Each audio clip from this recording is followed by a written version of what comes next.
Very good morning, dear students. Myself, Mrs. Nikita Mekwan, presenting to you class 7, semester 1, chapter number 6, Administrative System and Architect during the Medieval Age.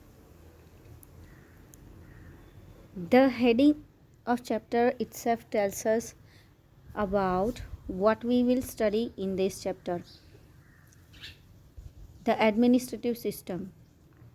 उस time का जो administrative system medieval as का और जो architecture है वो कैसा था वो हम सीखेंगे. Kashmir is very much famous person of our India. He is a singer and he is presenting Dayro, right? In Gujarati we are saying Dayro. Folk songs वो बहुत सारे गाते हैं. Kasam's लोक डायरो, a group of folk singers were organized in village square, means chowk, and the entire village have gathered there at night. Small children had already taken their position in the front row. Patriotic songs were also being sung at the लोक डायरो along with folk songs. Kashmir है वो गुजरात में तो बहुत ही famous है because he is Gujarati. And जो villages है इसमें ऐसे लोक डायरो ग्रुप ऑफ पर्सन्स होते हैं और जिसमें फोक सॉन्ग्स प्रेजेंट किए जाते हैं. और फोक सॉन्ग के साथ साथ बहुत ही पैट्रियोटिक सॉन्ग्स या जोक्स या तो बहुत सीखने वाली चीज़ें ऐसा सब कुछ हास्य में वो सब सिखा देते हैं.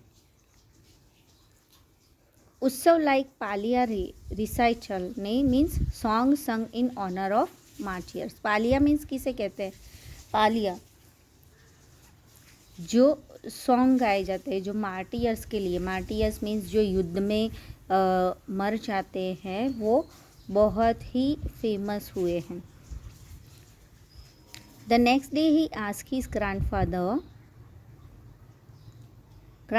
what does Paliya mean? His grandfather told him a palia is a memorial commemorating the heroes. It is a tribute to martyrs who have sacrificed their lives while protecting and ensuring the welfare of the people. These palias are worshipped during festivals and songs are sung as homage to these martyrs. This is the culture of our country.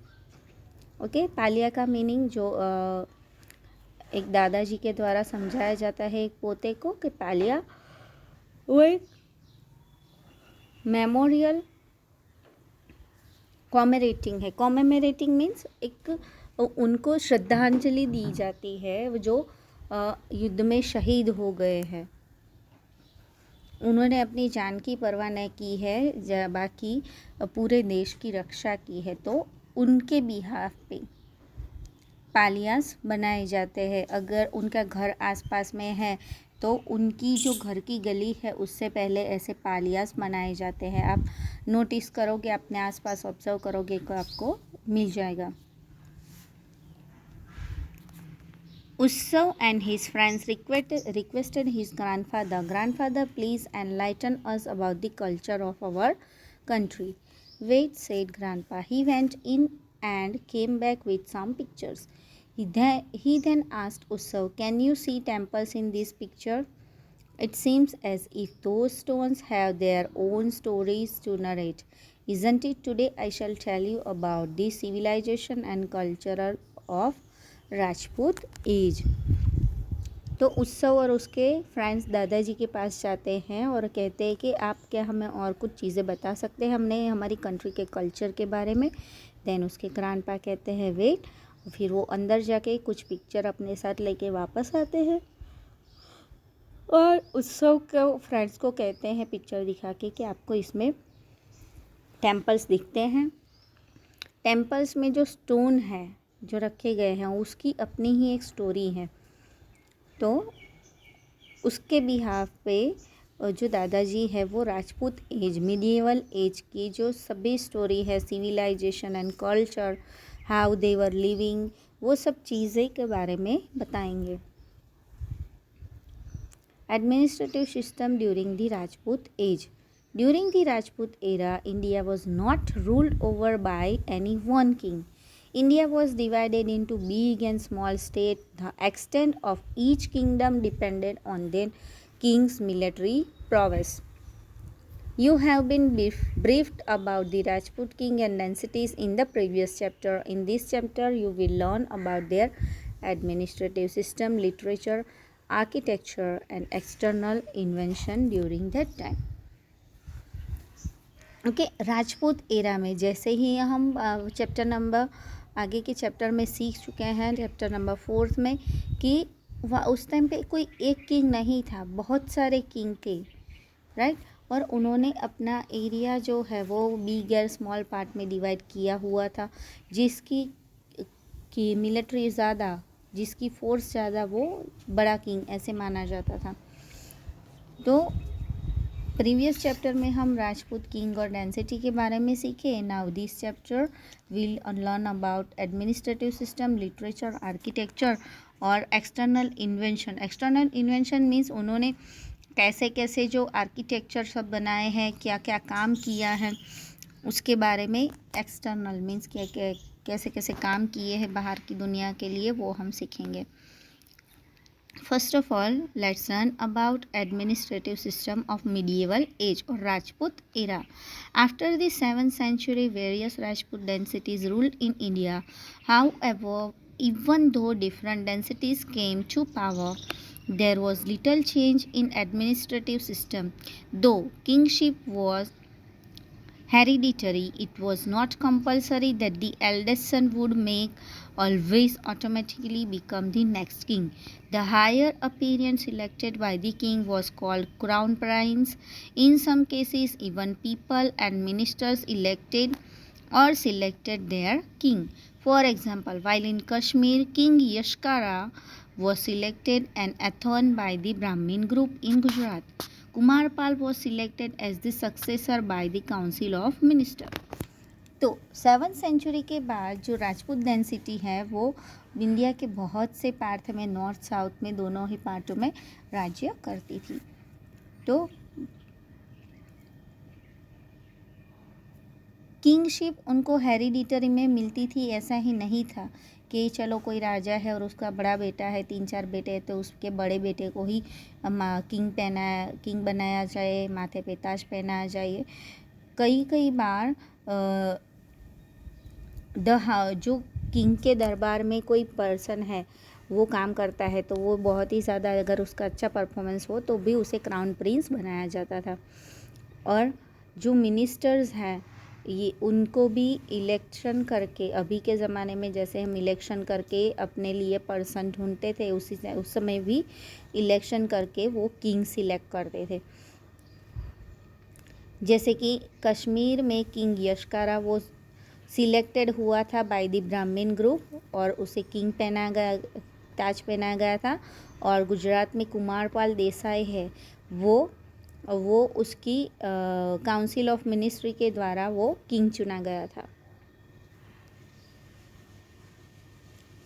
The ministers were appointed to assist the king to administer and the manage kingdom effectively. Yet at times people became victim of poor wrong administrative policies. तो जो ministers appoint करते थे जो administration चलाने के लिए, वो kingdom बहुत ही इफेक्टिवली काम करता था। Now how the administrative system in villages. Villages institutions were very important during the medieval period.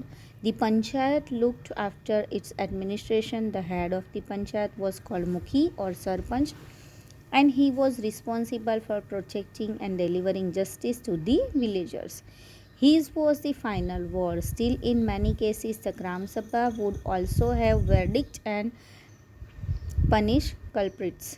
Even today, at the village level, the Gram Panchayat or the elders of the Panchayat provide guidelines to the people. अभी village की बात की जाए तो medieval period में पंचायत में administration चल रहा था और जो हेड ऑफ पंचायत है उन्हें मुखी या तो सरपंच कहा जाता था। उस समय में अगर कुछ भी विलेज में कुछ भी काम होता है या कुछ जस्टिस करना हो तो पंचायत जो बड़े 5 लोग हो वो मिलके या तो ग्राम सभा करके या तो मुखी खुद जो पनिशमेंट देना चाहे वो दे सकते थे, या तो वो कुछ गाइडलाइंस प्रोवाइड करना चाहे तो भी पंचायत विलेजर्स को गाइडलाइन प्रोवाइड करती थी. At the time, land revenue was the main income of the kingdom. Each kingdom had different ways of collecting land revenue, but usually the sixth part of the cultivation was taken as the land revenue. Apart from these, other taxes were also levied on the people. Different officers were appointed for different activities. Moreover, taxes were collected at ports and octroi. Once landlord collected the tax and paid tribute to the king. उस समय में Rajput era में जो kingdom की main income थी वो revenue थी. Revenue means taxes. सभी किंगडम में टैक्सेस लिए जाते थे और डिफरेंट चीज़ के लिए टैक्सेस लिए जाते थे. जो कल्टीवेशन है, जो सब मनी कलेक्ट होते हैं, उसका जो 6 पार्ट है वो लैंड रेवेन्यू तक के रूप में लिया जाता था और दूसरे कई सारे टैक्सेस लिए जाते थे. डिफरेंट तरीके के टैक्सेस लेने के लिए डिफरेंट तरीके की ऑफिसर्स की एक टीम बनाई जाती थी और वो टैक्सेस लेते थे. जैसे कि पोर्ट में दरिया किनारे अगर जाते हो आप, शिप या जहाज़ की जो लॉजिंग है, बोर्डिंग है, इंपोर्ट एक्सपोर्ट का काम है, तो वो फिर अगर व्हीकल में कुछ लेके जाते हैं तो वो ऑक्ट्रॉय, एक सिटी से दूसरे सिटी में एंटर करने का, एक डिस्ट्रिक्ट से दूसरे डिस्ट्रिक्ट में एंटर करने का जो ऑक्ट्रॉय पॉइंट है वहाँ पे भी टैक्सेस लिए जाते थे. तो जो लैंडलॉर्ड्स हैं वो टैक्सेस कलेक्ट करते थे और उसमें से ट्रिब्यूट किंग्स को भेजते थे. Number 2, literature. During the Rajput age, there was a lot of religious writing as well as literature of various kinds. Scholars and education received great patronage from kings. Many literary works were composed in Sanskrit, Prakrit, Tamil, Kannada, Telugu, etc.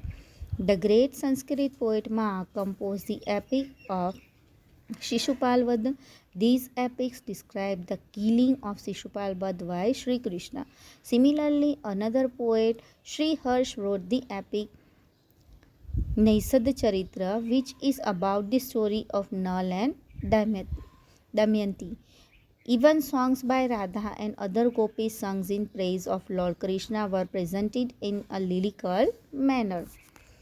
कि जो literature है Rajput era में बहुत ही religious लोग थे, तो वो लोग ने लिटरेचर में बहुत ही डिफरेंट तरीके के भजन वगैरह लिखा है. Here you can see the picture of Hemchandracharya. बहुत सारे स्कॉलर्स और एजुकेशनल जो है उन्होंने पैट्रोनेज किंग से पाया है. पैट्रोनेज मीन्स रिवॉर्ड पाना.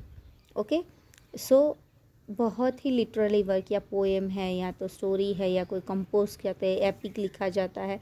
ऐसे बहुत सारे लैंग्वेज में, प्राकृत, संस्कृत, तमिल, कन्नड़ा, तेलुगु, बहुत सारी लैंग्वेज में लिटरेचर मिल पाता है उस समय का. तो एक बहुत ही ग्रेट पोएट है माघ, तो उन्होंने शिशुपाल वध का नाम का एपिक मीन्स महाकाव्य, बहुत सारे पन्नों में वो लिखे गई वो पर्टिकुलर पर्सन के बारे में वो स्टोरी होती है. उसमें श्री कृष्ण कैसे शिशुपाल का वध करते हैं, मारते हैं, वो स्टोरी पूरी दी गई है. वैसे ही एक दूसरे पोएट है श्री हर्ष, उन्होंने दूसरा एक एपिक लिखा है कि नैषद चरित्र. उसमें नाल और दमयंती की स्टोरी है.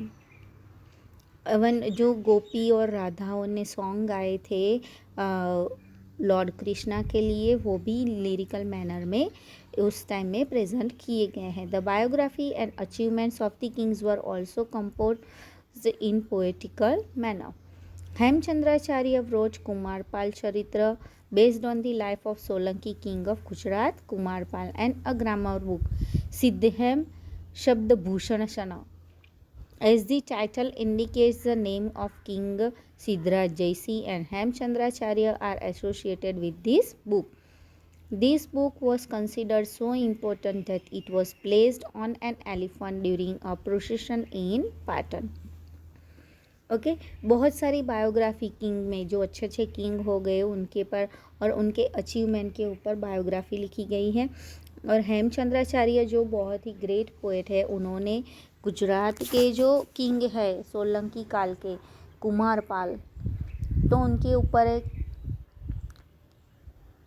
एक बुक लिखी है कुमारपाल चरित्र, और एक ग्रामर बुक लिखी है सिद्धहेम शब्दभूषण शना। उसमें उन्होंने सभी सिद्धराज जयसिंह का जो पूरा कैरेक्टर है उन्होंने बताया है। तो कैसे उन्होंने पाटन में प्रशासन किया, उन्होंने क्या क्या काम किया, एलिफेंट पे बैठ के वो आए थे, वो सभी छोटी छोटी चीज़ें उसमें मेंशन की गई है।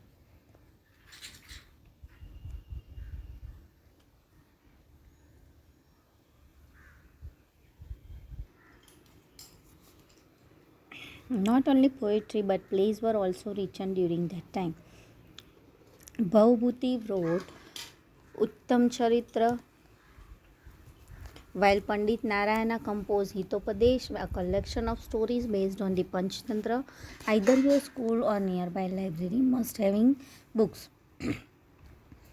containing collection of stories or folk songs. उस समय पे नॉट ओनली पोएट्री लिखे गए थे बट प्लेज भी, प्लेज मीन्स नाटक।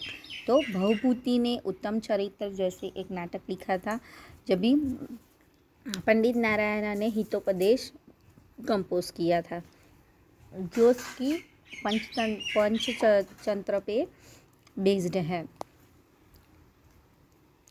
Now let's see some poet and their work. Vishakh Datta wrote Mudrarakshasa, Kalhana, Rajatarangini, Bilhana, Vikramadev Chand, Somadeva, Katha Sarit सागर, चांद Bardai, Prithviraj Raso, मेरुचुंगा, Prabodhini Shamani. Now let's see about the architecture at the medieval age.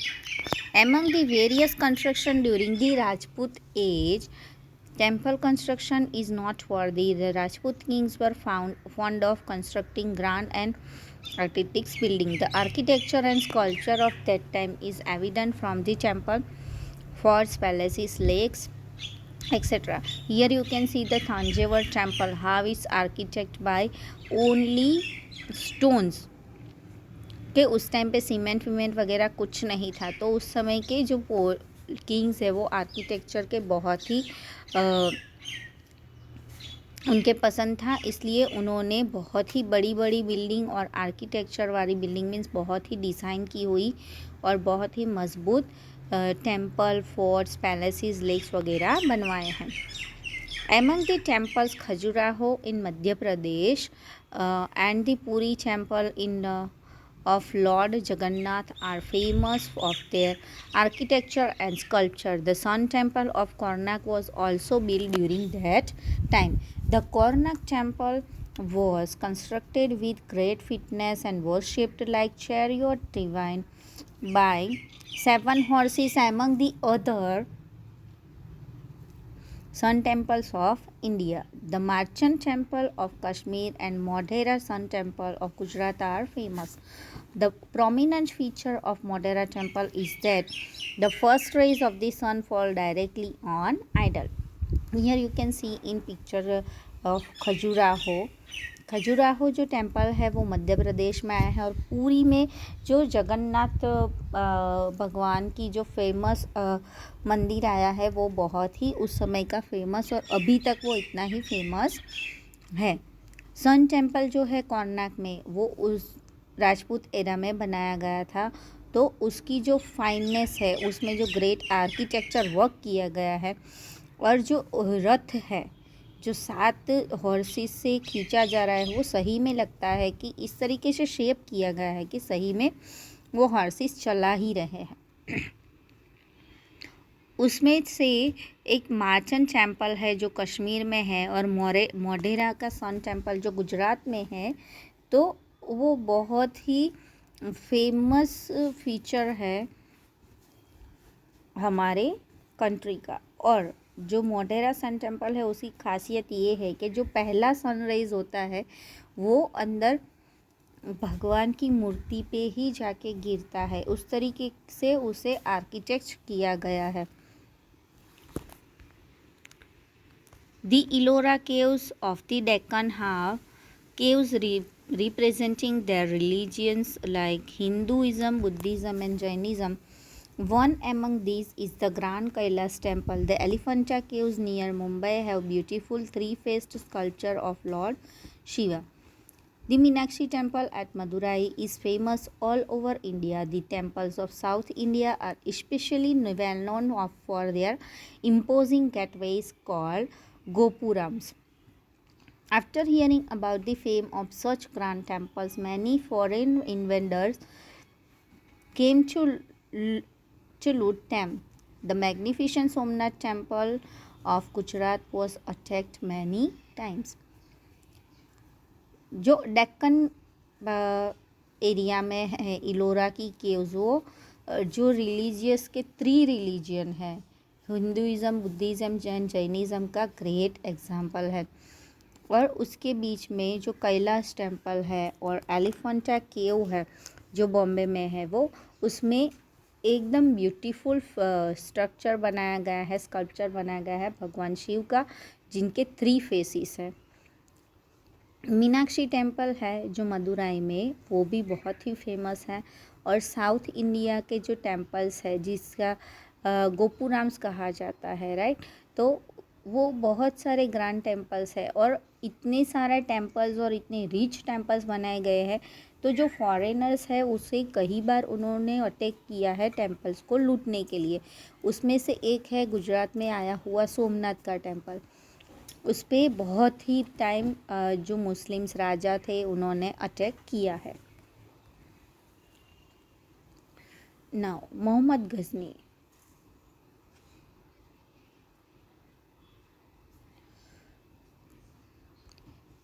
Though the Rajput age is well known for his valor and sacrifice, it is also saw the construction of many beautiful and imposing buildings. Many foreign invaders and invaded India during this period. Muhammad Ghazni, the Sultan of Ghazna, attacked India many times between 1000 C and 1075 C.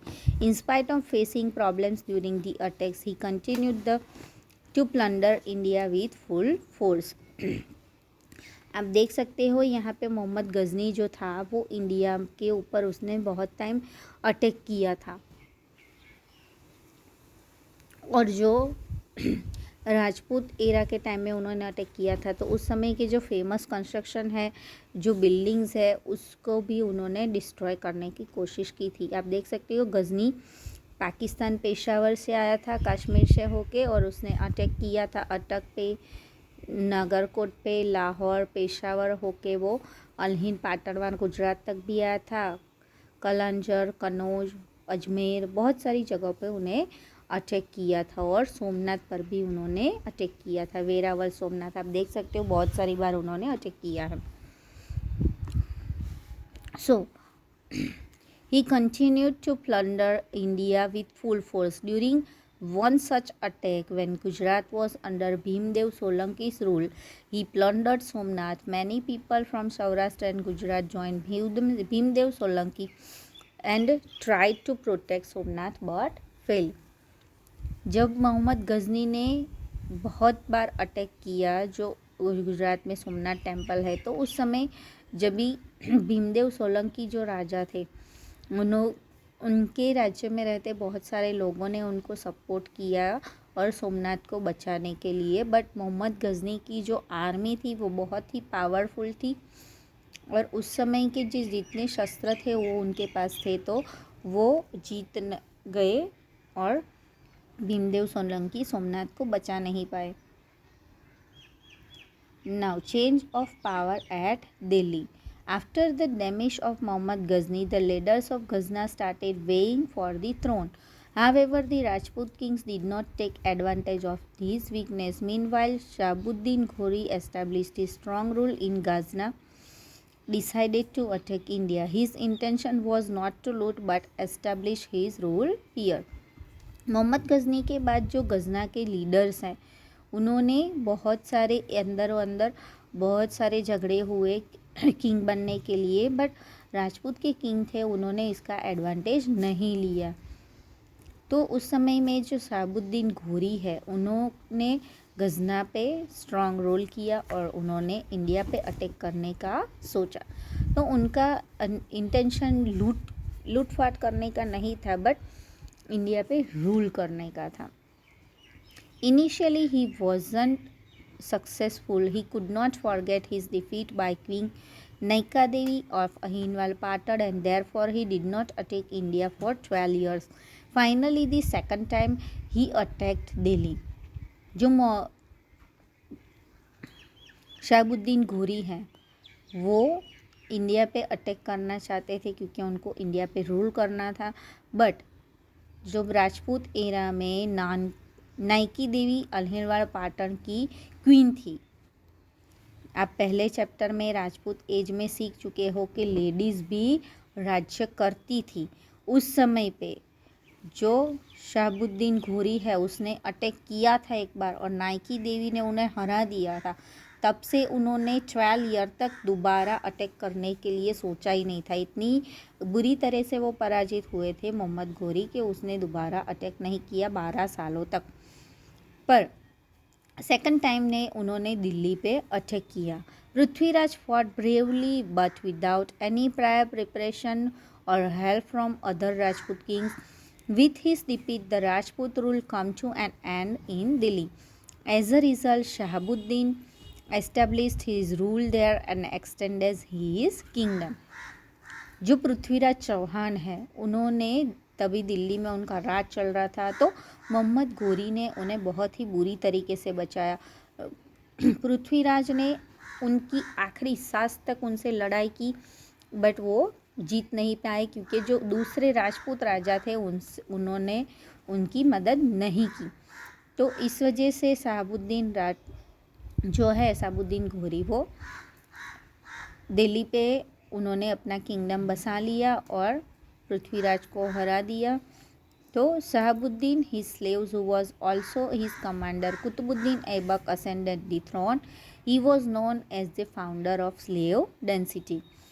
तो जब भी शहाबुद्दीन घोरी ने दिल्ली पे अपना kingdom बसा लिया तो उसके जो कमांडर है कुतुबुद्दीन ऐबक उन्होंने थ्रोन पहना, किंग का ताज पहना, और उन्होंने जब भी उस समय के जो पृथ्वीराज के कमांडर्स थे वो सभी को स्लेव बना दिया। तो उस समय से वो स्लेव डेंसिटी के राजा कहलाए। With this, Rajput rule came to an end in Delhi. There was a change in the administration and society. What kind of changes took place and why? Think about questions like okay. तो मोहम्मद घोरी ने attack किया, उसके बाद दिल्ली में Rajput era का and हो गया और दूसरे सारे किंगडम भी उन्होंने शहाबुद्दीन ने अपनी तरफ बढ़ा लिए। तो इस तरीके से राजपूत एज का एंड हो गया और बहुत सारे चेंजेस आ गए एडमिनिस्ट्रेशन और सोसाइटी में। Now let's have a look on exercise of this chapter.